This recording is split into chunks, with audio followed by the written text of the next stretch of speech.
Muy buenos días, queridos auditores de Directo al Grano. Aquí estaba riéndome con José Antonio Cast. ¿Cómo está? El martes de Pololeo, hoy día en la noche, hoy día en la mañana es el martes de Directo al Grano. ¿Cómo está, José Antonio? Muy buenos días. Muy bien, aquí conversando de la familia, de las características de cada uno, sí. Y que tenemos ambos hijos que son más bochincheros, otros más tranquilos. Es increíble cómo dentro de las familias cada uno tiene su característica, y al menos con la Pía, mi señora, siempre valoramos a cada uno de nuestros hijos en lo que son. A unos más agrícolas, les gustan los animales, otros más artistas, otros les gusta más leer, otros son deportistas, así que es bonito ver cómo cada uno se va desarrollando. Tú tenés muchos hijos, nueve.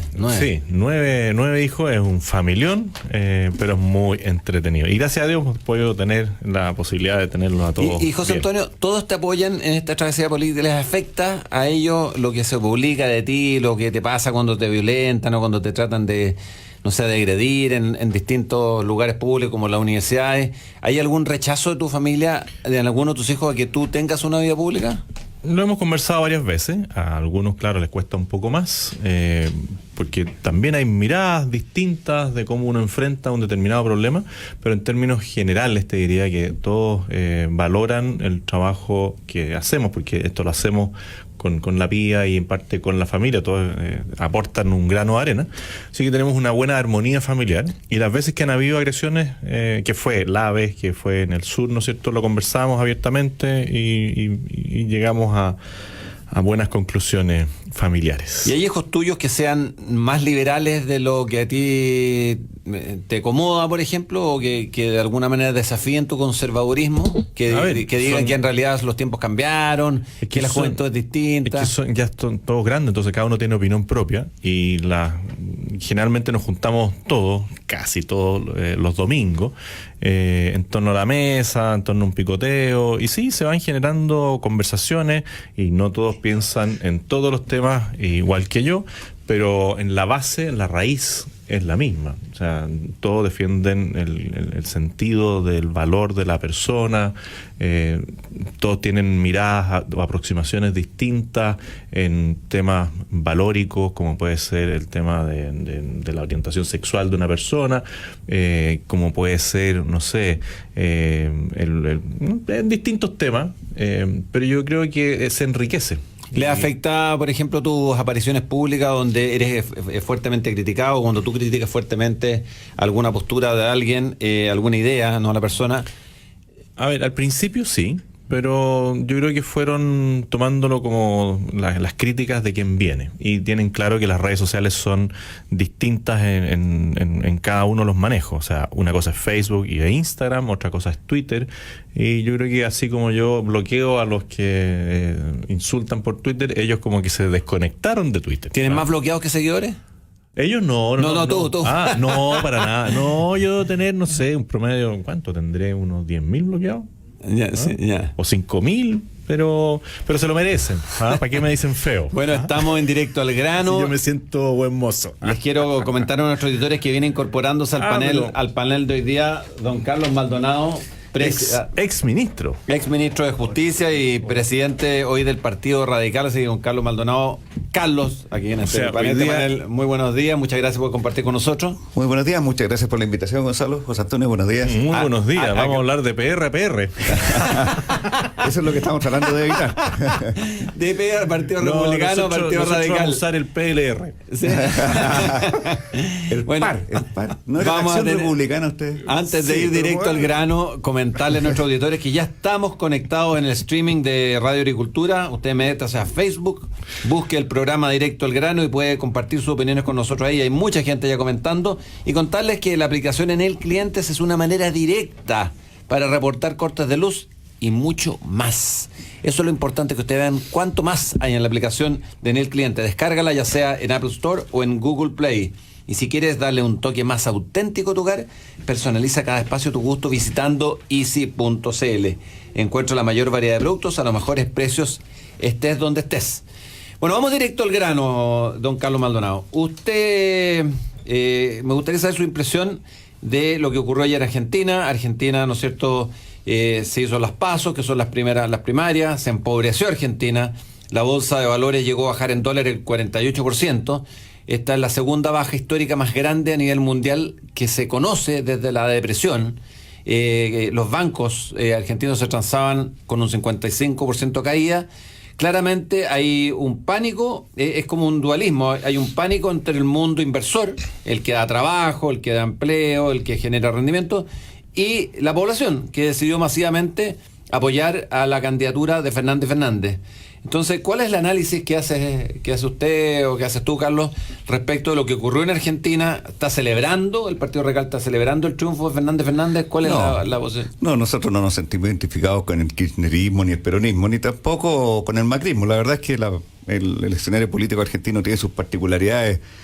Históricamente es un escenario bien atípico, bien especial de Argentina, donde la verdad es que en el último tiempo se han enfrentado una versión de centro izquierda populista, diría yo, expresada en el kirchnerismo, y un neoliberalismo, digamos, encabezado por Macri. La verdad es que ninguno de los dos ha tenido éxito, lamentablemente, y lo que vemos es una alternancia entre dos opciones que ninguna satisfizo al pueblo argentino. Una con, como todos sabemos, graves problemas, digamos, de probidad, el kirchnerismo, y con, digamos, un manejo de las finanzas públicas poco responsable, pero por otro lado el intento del presidente Macri de ordenar la economía y sus promesas de llevar a la Argentina hacia un estado muy superior en lo económico tampoco dieron resultado, por lo menos dentro de su periodo de gobierno, y eso le pasó la cuenta. Claramente el estado de la economía influye muchísimo en los resultados electorales siempre, y bueno, no fue esta vez la excepción. La inflación, el desempleo le pasaron la cuenta claramente al presidente Macri, y todo hace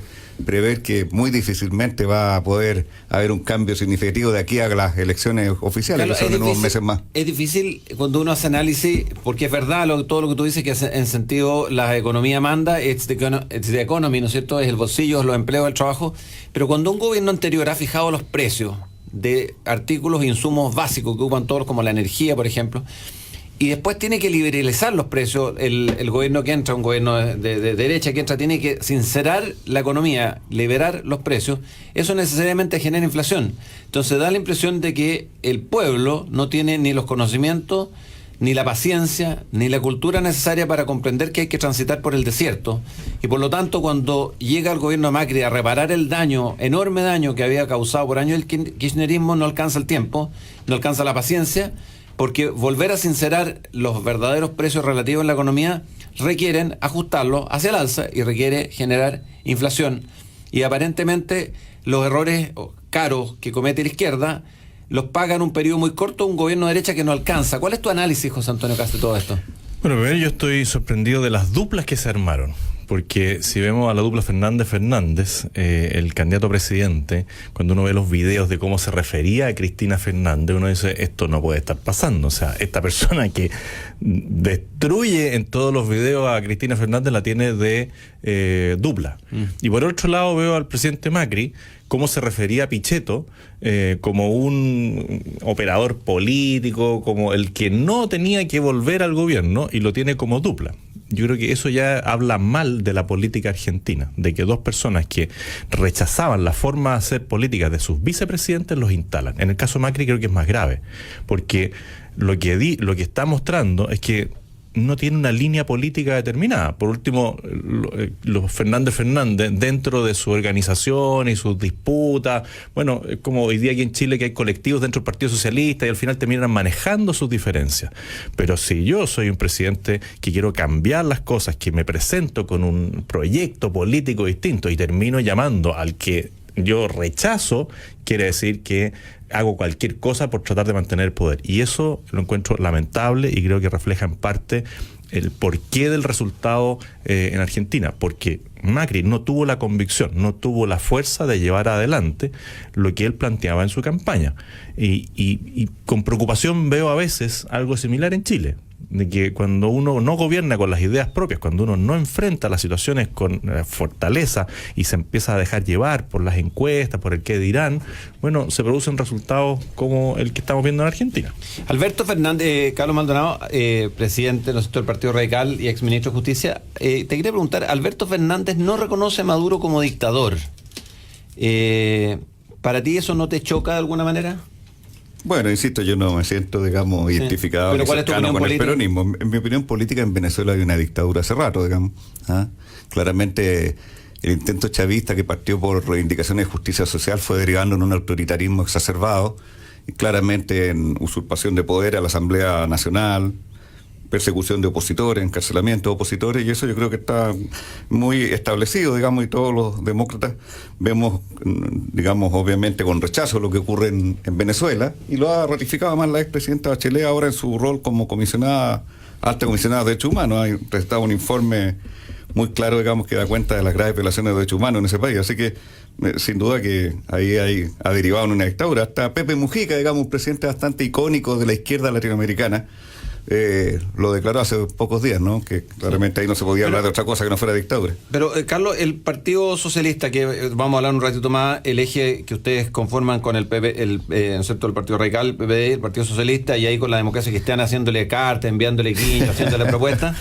El Partido Socialista chileno celebra el triunfo de los Fernández Fernández. Y siguen, por lo tanto, demostrando que la corrupción no es un problema para ellos. O sea, en el fondo, fíjense que el Partido Socialista chileno, que ha estado cuestionado, ¿no es cierto?, recientemente por el tema de los narcos militantes, ¿no es cierto?, por el tema del padrón electoral, por el tema de lo que ocurrió en las elecciones, celebra el triunfo de Cristina Fernández, triunfo que todos sabemos que ella robó.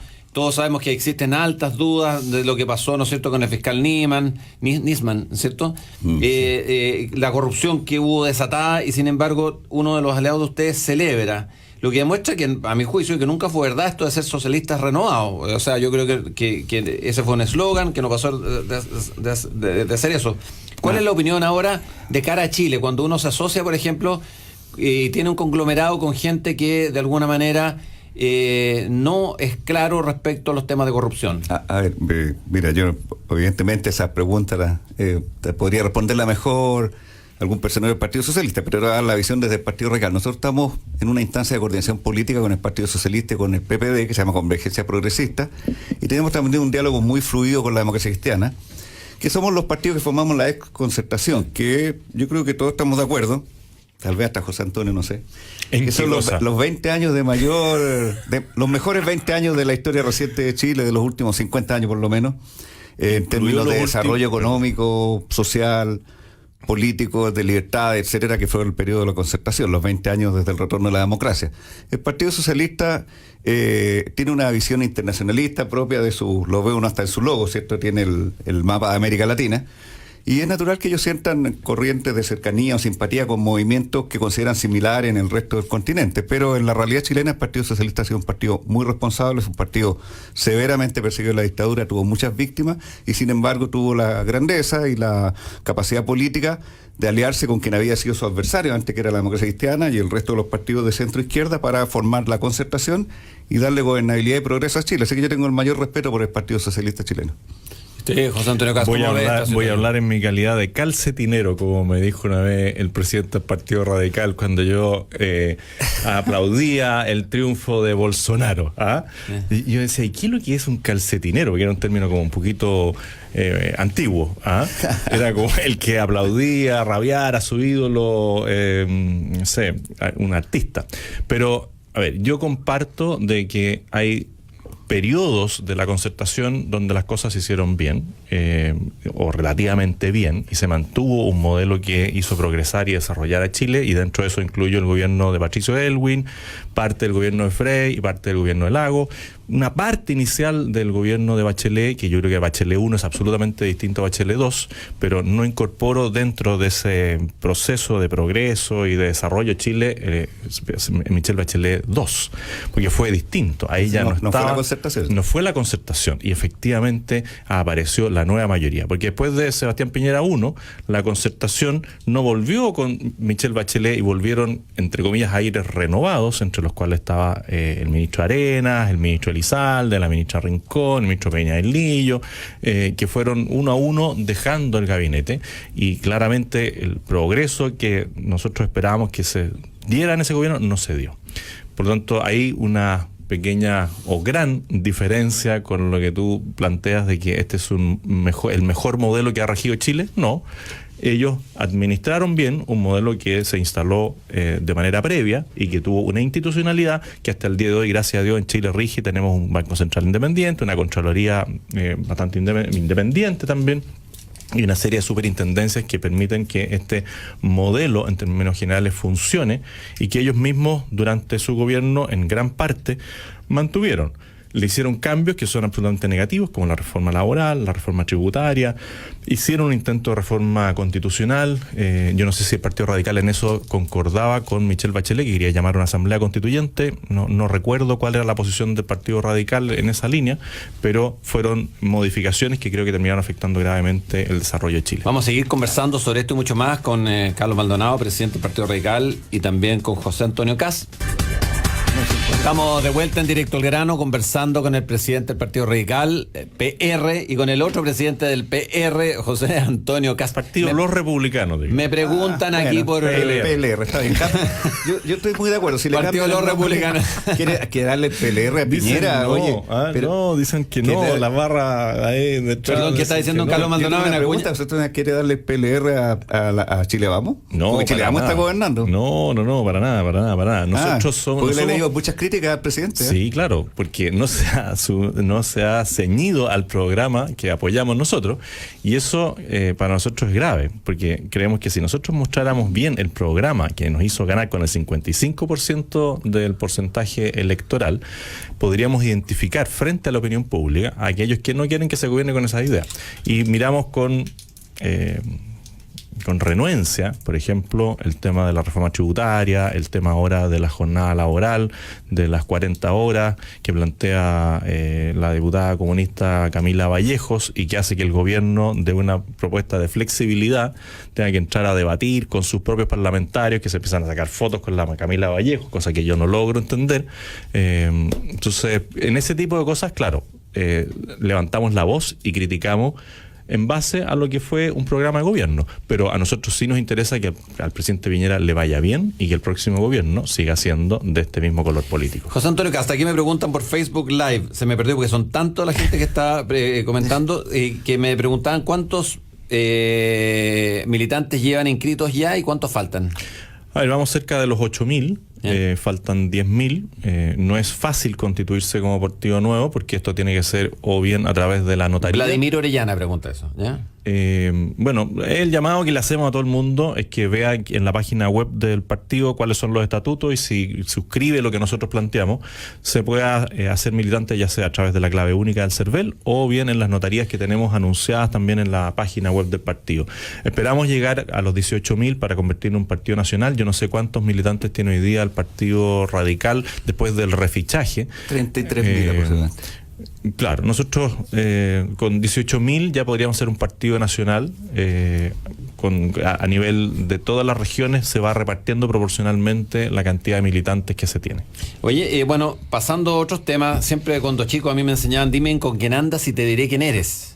Y eso resulta incómodo esta situación, porque por ejemplo ayer fracasó la censura de Navarro.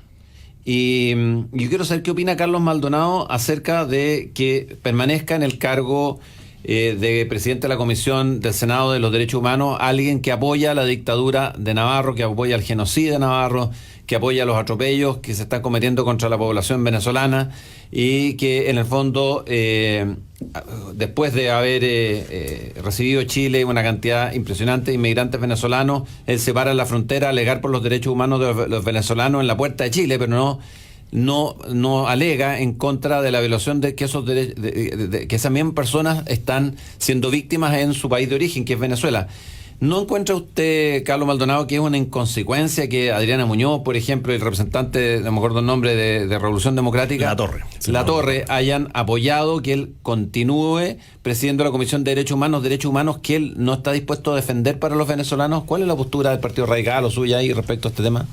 A ver, distingamos. Una cosa es el tema puntual de la Comisión de Derechos Humanos del Senado. Yo he visto también otras censuras en la Cámara. Me da la impresión que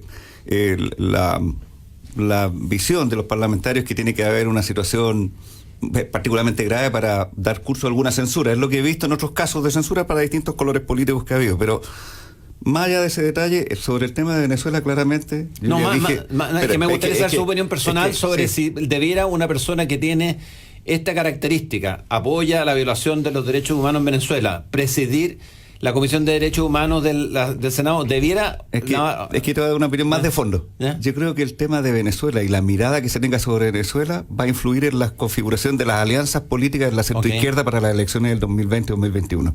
Porque claramente, ver lo que está pasando allá y ver los cientos de miles de refugiados venezolanos que hay en Chile, si uno considera eso algo natural y le busca contexto social, político, etcétera, y justifica el régimen de Maduro, tiene una mirada sobre la democracia y sobre ciertos valores fundamentales distinta a la que nosotros, como ejemplo, como Partido Radical tenemos, de que son valores renunciables. Bueno, pero usted se va a asociar con el PPD, usted se va a asociar con el PPD como partido. Entonces, pero el PPD lo representa Gerardo Muñoz. Gerardo Muñoz ha cuestionado duramente el régimen de Venezuela. Adriana Muñoz, no sé, Adriana Muñoz ayer votó a favor de mantener Supongo que habrán considerado que la situación no ameritaba para el curso de la censura, pero yo no respondo por la señora Muñoz. Lo que sí he visto que el PPD como partido y el PS como partido critican y cuestionan la dictadura de Maduro, y por lo tanto ahí tenemos una mirada compartida. En cambio el PC la justifica, y ahí tenemos una diferencia importante de fondo que, como digo, va a influir en la configuración de la forma en que la centroizquierda va a enfrentar las elecciones, los bloques políticos que vamos a formar para 2020 y 2021.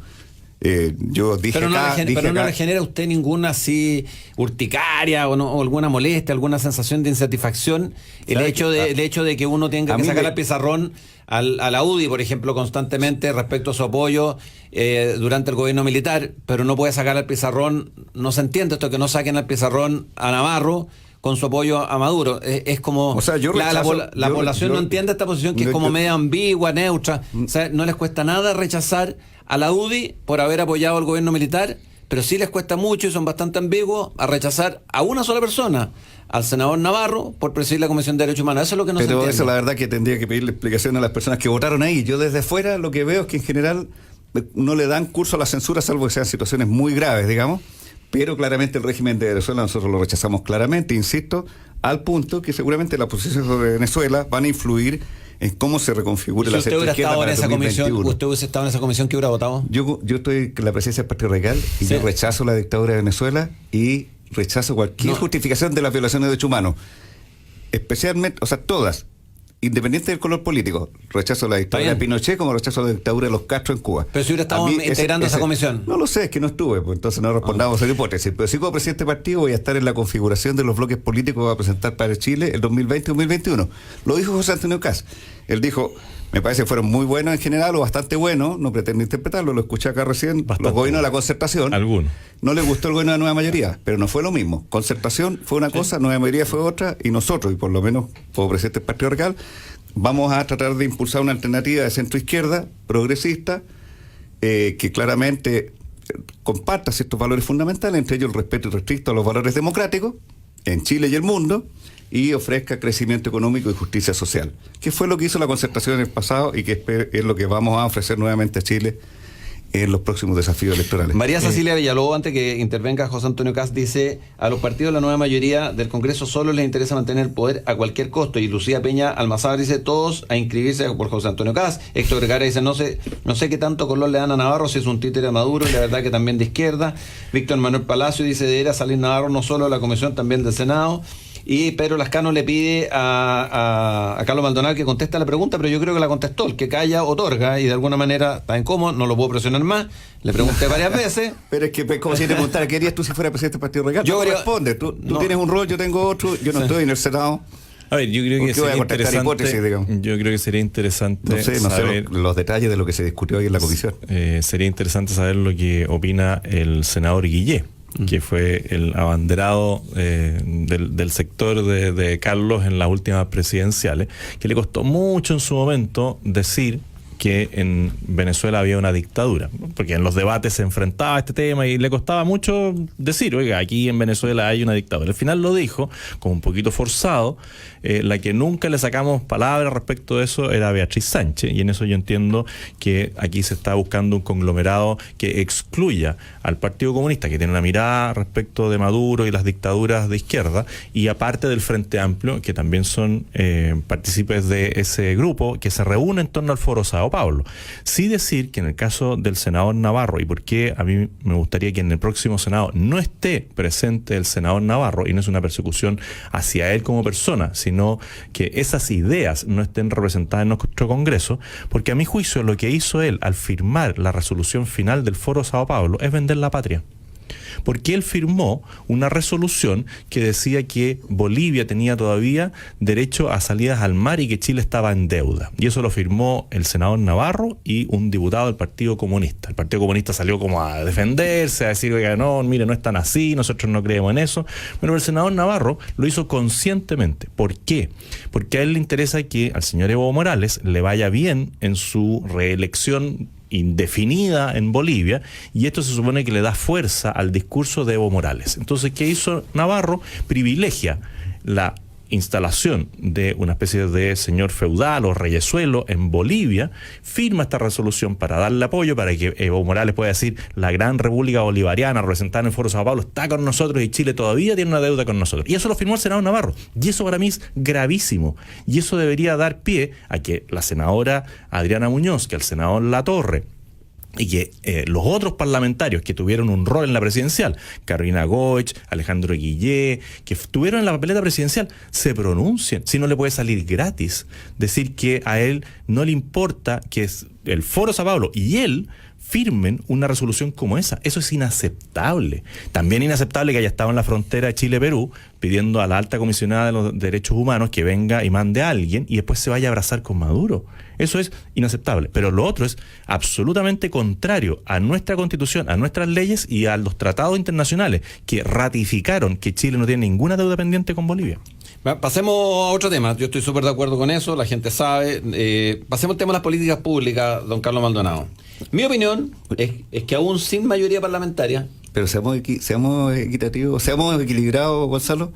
Sí. Así como es inaceptable que haya gente que justifique a Maduro, sí, también es inaceptable que haya gente en la derecha en Chile que todavía justifique a Pinochet. Pero eso es lo que yo le pedí a usted hace un rato atrás. Que si exactamente usted tiene ese discurso, diga entonces, con todas sus letras, que tal como usted critica a la gente que apoyó el gobierno de Pinochet, que violó los derechos humanos, y yo se lo estoy reconociendo, violó los derechos humanos, uno tenga la misma ecuanimidad para decir, ¿sabe qué más? Yo encuentro que es muy incómodo para nuestra coalición o para nuestro gobierno, para nuestro signo político, que Alejandro Navarro ocupe la presidencia de la Comisión de Derechos Humanos del Senado porque apoya un régimen que viola los derechos humanos. Eso es lo que yo le estaba pidiendo. No, me preguntaste cómo habría votado yo. La verdad es que no, esa es una yo habría votado, pero si claramente no comparto las opiniones ni las actuaciones del Senado Navarro. Ya, exactamente, yo, con la misma ecuanimidad le digo, si yo hubiese estado ahí en esa comisión, por ejemplo, si yo hubiese sido ministro de Cultura de este gobierno, me tendrían que haber cortado la mano para haberle hecho un monumento al MIR.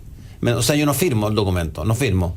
Usted fue ministro de Justicia y usted sabe que un decreto anula otro decreto, habían otras salidas. Y por último, la última salida, si es que no la hay, cuando uno no trabaja de acuerdo a sus convicciones, es decir, hasta aquí nomás llego, me paro y me voy. Eso es lo que yo opino que una persona con convicciones debería hacer.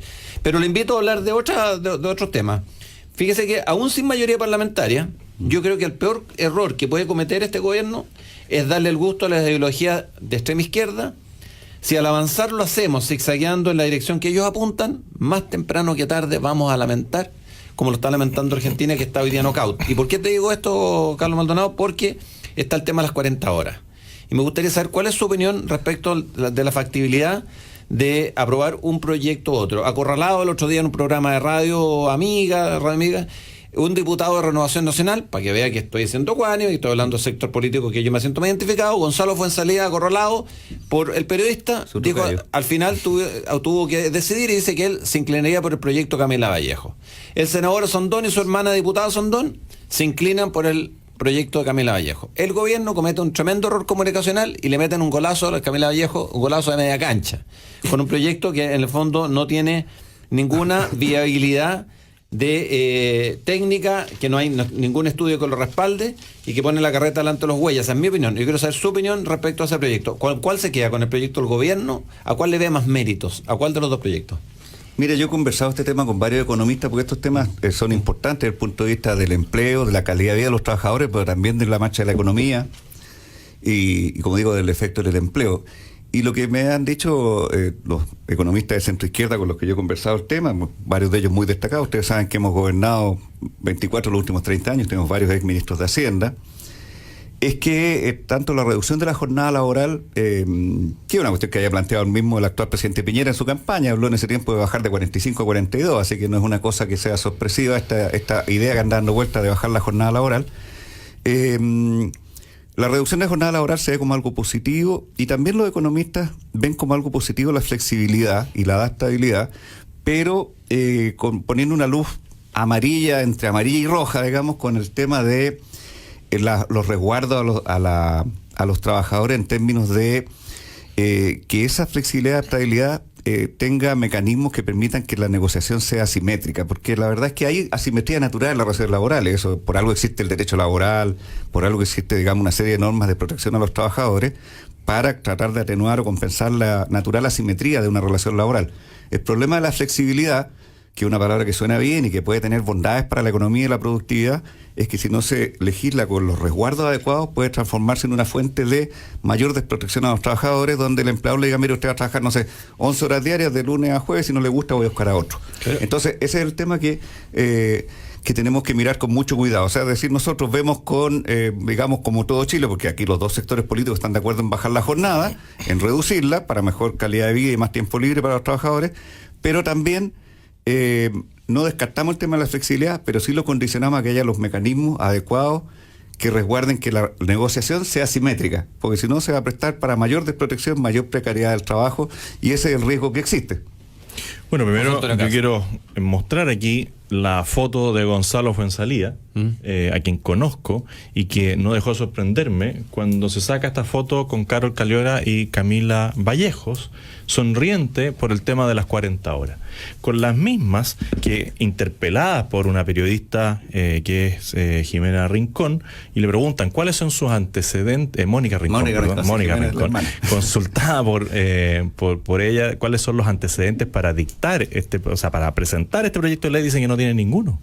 O sea, no tenían ningún estudio económico del impacto que generaba esto de las 40 horas, que al final no son 40 horas, porque como incluye además la hora de colación incluida dentro de las 40 horas. O sea, el diputado Fuenzalía se fue a sacar la foto y apoyar un proyecto que ninguno conocía, ninguno estudiaba. Que ellas al menos no conocían. Ellas no tenían ningún antecedente técnico, porque lo reconoce en un canal de televisión, enfrentada por una periodista que tampoco puedo decir que debe tener la misma sintonía mía en temas políticos, y le reconoce que no tiene ningún antecedente técnico para decir 40 horas. Bueno, tu punto es que, sin embargo, Gonzalo Fuenzalía apoyaba un proyecto que no tenía... Yo no sé si Gonzalo Fuenzalía leyó el proyecto, y tampoco sé si Gonzalo Fuenzalía sabía que las horas de colación están incluidas dentro de las 40 horas, entonces las horas reales de trabajo, y es discutible, yo estoy dispuesto a discutirlo, pero si me voy a sacar una foto con ella, yo sé que son solo 35 horas de trabajo efectivo más 5 horas de colación, porque con eso hay muchas empresas medianas, no solamente pymes, que van a tener que decir: mire, yo en estas condiciones no soy capaz de trabajar y sacar adelante un proyecto.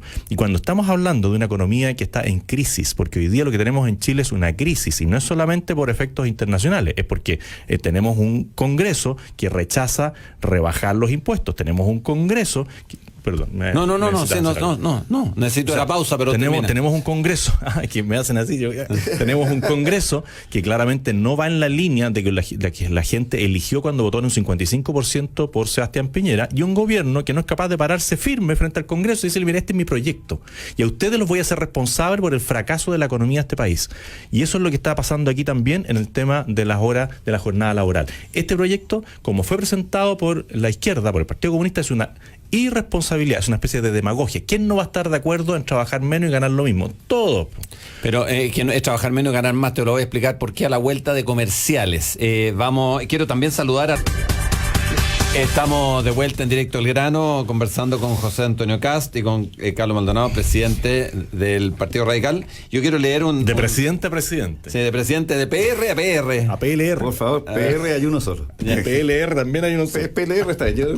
Claudia Mejía. Yo quiero leer a Claudia Mejía porque este comentario por Facebook Live me llamó mucho la atención. Claudia Mejía dice: a mí no me conviene este proyecto a las 40 horas, porque mis empleadores me tienen sin contrato, sin previsión, y me pagan por hora a la pinta de ellos. Me gustaría que nos contaras quiénes son tus empleadores. Y curiosamente dice: mis jefes son marxistas. O sea, este ya es el colmo de los colmos. Tirar la casa por la ventana. O sea, la tienen sin contrato, sin previsión, la explotan y además son marxistas. Lindo. Oye, yo quisiera saber una cosa. Fíjate que el proyecto del gobierno, que yo encuentro que se cayó en infantilismo, porque estamos tratando de convencer a la opinión pública de algo que es evidente. ¿Cuál proyecto es mejor?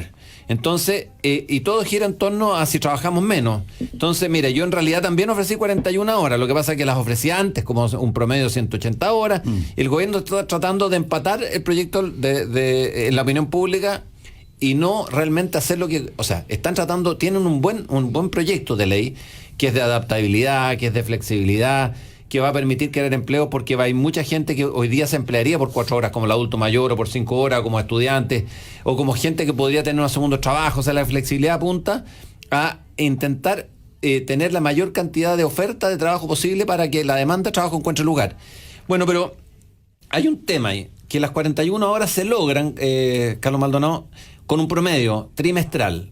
Y yo te voy a explicar cómo funciona. Por ejemplo, en diciembre, donde, por ejemplo, ponerte el caso de los malls o las tiendas, necesita atender muchas más horas, te dicen, bueno, usted en diciembre puede trabajar más de 48 horas. Yo le voy a pedir que nos pongamos de acuerdo y trabaje 52 horas. Y en enero, que la actividad baje, usted trabaje, en lugar de trabajar las 40 horas, trabaje 37 horas. Y de manera que lleguemos a un promedio de 41. Pero yo creo que la izquierda se va a oponer a este promedio porque significa eventualmente trabajar más de 45 horas en algunos periodos, aun cuando promedies 41. Entonces, ¿de cuál lado estás tú de la reforma? ¿Está con flexibilidad, con adaptabilidad, que abre a Chile a la posibilidad de tener legislación laboral del siglo XXI? ¿O te quedas simplemente con la no flexibilidad y de bajar de 45 a 40? ¿Cuál es tu posición al respecto? Yo creo que, bueno, algo insinuaba antes y voy a reiterarlo y profundizar.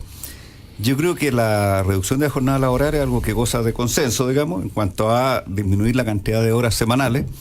Y la flexibilidad, insisto, puede ser positivo para los trabajadores y para la economía, pero en la medida que tenga los resguardos necesarios. Porque eso que tú me estás señalando, el ejemplo, si fuera un acuerdo entre la empresa y el sindicato de trabajar bajo determinadas condiciones, porque va a aumentar la productividad, va a aumentar los ingresos, los trabajadores van a recibir algún incentivo por ese aumento de productividad, está muy bien. Eso es lo que pasa en los países desarrollados que han apostado por la flexibilidad.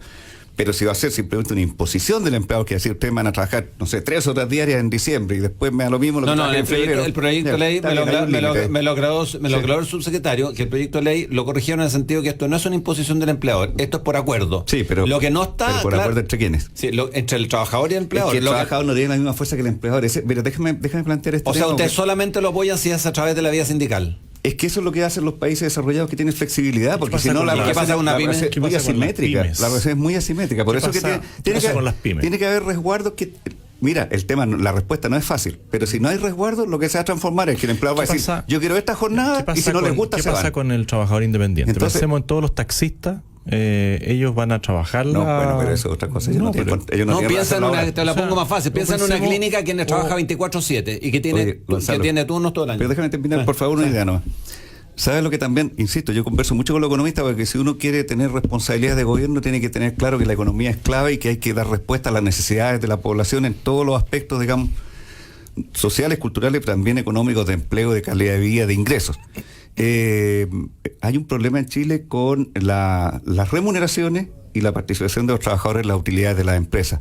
Los economistas que se han especializado en estudios de temas de empleo en Chile coinciden en que en Chile no hay una relación entre productividad, ingresos de la empresa e ingresos de los trabajadores. Más bien hay una tendencia a mantener los ingresos bajos y planos, digamos, en general. Entonces, ¿qué economista nos sugeriría, a mí, porque sí me interesa el tema, qué economista me sugerirías que yo pueda leer para ver lo que tú me estás planteando? O sea, ¿a quién yo podría ver un paper, algún documento, para ver lo que tú estás planteando? Porque tú me dices, converso con varios economistas.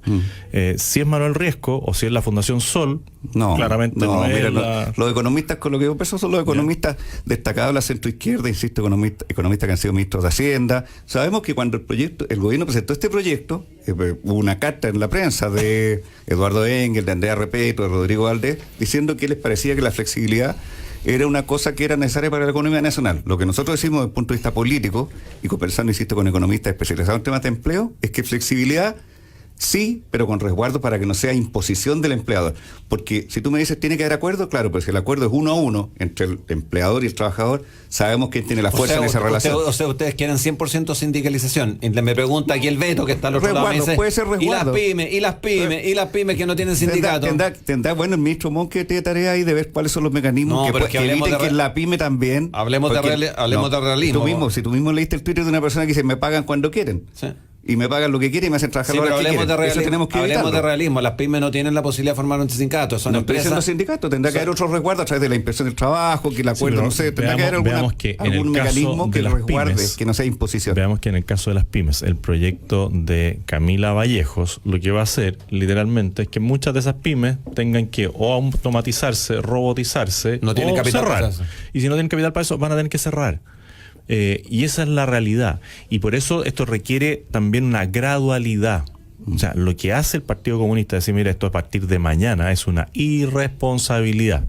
Porque si lo hace a partir de mañana, nosotros no tenemos ninguna posibilidad de ponernos al día, ¿no es cierto?, con las personas que de un día para otro pueden quedar sin pega. Y también decir que hay muchas personas en Chile que teniendo su horario de trabajo establecido, después salen a conducir un taxi, salen a generar otras actividades, y que la mayoría de la gente en Chile trabaja mucho más horas de las 45 que se están discutiendo hoy día. Fíjate que las pymes, yo he sido pyme varias veces, muchas veces trabajan, y la mayoría, te diría, trabajan ellos no para una utilidad, trabajan para hacerse un sueldo. O sea que la rentabilidad del patrimonio que han invertido es para pagarse el sueldo, no es para pagar el retorno al dinero que invirtieron. Entonces, aquí cuando le dicen a la pyme, fíjate que van a trabajar 5 horas menos y la persona le faltan 5 horas, ¿qué hace la pyme? O sale a contratar a una persona adicional, con lo cual su sueldo, el sueldo del dueño de la pyme baja, porque necesita agregarle un costo, o tiene que pagar horas extras. Porque lo que aquí va a ser un negociado enorme va a ser que lo dije antes de ir a la pausa, de que no está claro si la persona baja de 45 a 40, si la ley obliga a bajar de 45 a 40, igual el trabajador trabaja a las 45, lo que va a pasar es que ese trabajador va a cobrar 5 horas con un 50% de recargo. Entonces encarece brutalmente el costo laboral y nos hace menos competitivos a nivel mundial, y eso lo vamos a terminar pagando en el largo plazo, cosa que es la visión de conjunto que estas políticas públicas no dimensionan, que es que finalmente el empleador necesita competir, y si necesita competir y no es posible hacerlo, tiene que cerrar, y si es posible hacerlo, o disminuye dotación o disminuye alzas futuras de sueldo, pero por algún lado tiene que arreglarla, porque si no, no puede competir. En otro tema que está yo tengo una pregunta aquí. Sí. Porque el proyecto de los parlamentarios dice 40 horas, el proyecto del gobierno entiendo que va en 41 horas. Sí, estamos jugando al empate, porque ¿quién da más? No, le tengo una pregunta a José Antonio. Sí. ¿Tú eres contrario a que se reduzca la jornada laboral? No, si yo creo que nadie puede ser contrario a que las personas en el tiempo vayan trabajando menos, pero esto hay que hacerlo con responsabilidad, porque ya iba a hablar de otro proyecto de ley, del tema de la reforma previsional. ¿Tú eres partidario de la capitalización individual o el sistema de reparto? Muy buena pregunta, gracias, porque me encanta entrar en los temas de fondo. Sí, así como estábamos en el tema de la jornada laboral. De fondo. Claro. Mira, esto se lo dije al presidente Piñera cuando nos invitó a La Moneda hace unos meses a los presidentes de algunos partidos de la oposición. Claramente el sistema que creó su hermano y que implementó la dictadura militar. Gobierno militar para mí, pero usted lo acepta. Usted es simpatizante de ese gobierno, pero yo no, digamos, fui un férreo opositor. Nos quedan 2 minutos apenas. Mira. Claramente aquí hay que combinar esfuerzo individual, capitalización individual, con solidaridad y con esfuerzo social. Eso lo hacen todos los países desarrollados del mundo. No hay ningún país que tenga pensiones basadas solo en el ahorro individual. ¿Sí? Y menos va a funcionar eso. Ese es el problema que ha pasado en Chile, José Antonio. Cuando se creó, traía el pilar solidario. Se perfeccionó después, pero lo traía. En Chile, con la deficiencia del mercado laboral y con las bajas remuneraciones, las lagunas que tienen muchos trabajadores, el empleo informal, las dificultades laborales para la inserción de la mujer, etcétera, claramente un sistema basado en la capitalización individual resulta en la práctica un fracaso en cuanto al monto de las pensiones. Las pensiones son bajísimas en Chile, tan bajas que si no ha sido por el pilar solidario que implementó o mejoró significativamente la presidenta Bachelet en 2008, había pensiones de 10.000, 12.000 pesos mensuales. Claro, Ahora, pero, afortunadamente, Carlos, las mínimas son de pero 100.000. en tu discurso hay una cosa que no está bien. Porque tú dices falta solidaridad. Sí, falta esfuerzo social Ya, para mejorar las y la pensiones. solidaridad sí existe. Te digo, No, falta mucho más. Pero hagámoslo a través de impuestos generales. Sí. No hagamos a través de que cada cosa tengamos que pagar un impuesto por fuera. O sea, nadie está en contra de la solidaridad. Fíjate que Yo estoy de acuerdo. Hay que y- conversar y- en serio de perdona, impuestos y en el- Chile. y el- Hay que y conversar eso en es serio de el pilar impuestos. solidario. El tema solidario que tú planteas, ¿en qué país hoy día está vigente y funciona bien y se autofinancia? El sistema solidario, el sistema de esfuerzo de la Sí. sociedad para mejorar las Sí. pensiones funciona Sí. en todos los países desarrollados. Bueno, dame vía, uno. Generales. vía impuestos, Dame claro. uno. Vía impuestos Dame se un país. recauda.